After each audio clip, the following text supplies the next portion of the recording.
James Doolittle, the gifted of U.S. military aviation. Born December 14, 1896 in California, James Harold Doolittle spent his early years in Alaska before returning to Los Angeles in 1910 to begin his secondary education. First attracted to the arts, including visual art, he discovered by chance during an aviation air show this year. The teenager was immediately bitten by the air viruses. At the end of a brilliant series graduate who led the University of Berkeley and the School of Mines in Los Angeles, he entered the U.S. Army Signal Corps, the embryo of military aviation American, in 1917 as a cadet. This is where Doolittle learned to fly. Despite several requests made, James Doolittle was not sent to the front in France. He spent the years of the First World War as an instructor for future pilots. It joined his first unit hunting in 1919. 3 years later, he realized one of the first through the United States by air, aboard a modified biplane aircode H.4. Florida party. He joined California in just over 21 hours, not realizing that a single refueling landing. For this he was awarded the DFC, one of the most important awards of the U.S. military. Doolittle for this flight was a revelation. He would become one of the pioneers of aviation and long-distance high-speed. Became a test pilot for the military, he continued demonstration flights and testing, completing several aerobatic flights and improving it in many security issues, including the figures as the barrel or looping. It is particularly inspired work of the French aviator Adolphe Pégaud. It was at this time that Doolittle became pilot raids and events, such as flying a biplane seaplane, particularly effective, the Curtiss R3C. It was on this machine in 1925 he won the Schneider Trophy.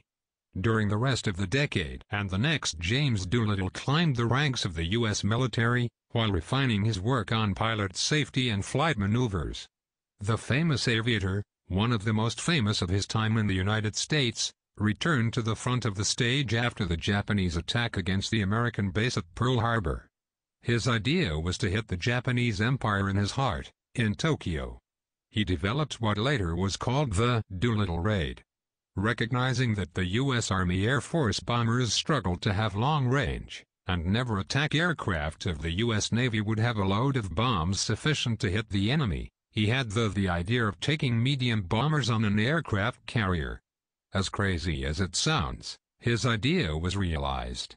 16 twin-engine North American B-25 Mitchell took off from the USS Hornet Bridge April 18, 1942 to bomb Tokyo.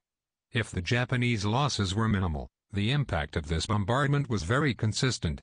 The Japanese knew that now their archipelago was inviolable, and the Americans had the feeling of revenge their dead. 8 U.S. soldiers never returned from the raid. For Doolittle was a half-victory.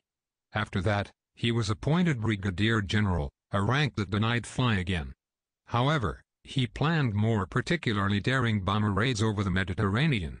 And appointed to an even higher degree, he was charged early 1944 by Eisenhower himself to clean Air France and Germany Luftwaffe fighters. Doolittle applied himself by strengthening the capacity of flying units P-51 Mustang. After the war, he continued making positions, with more or less success. In 1954 he was commissioned by the White House of an audit on the CIA, whose teachings were classified for many years. James Doolittle was very critical with respect to the information, especially since the fiasco of those provided by the military in anticipation of the April 1942 raid. After taking sometimes risky political positions, he retired in 1959.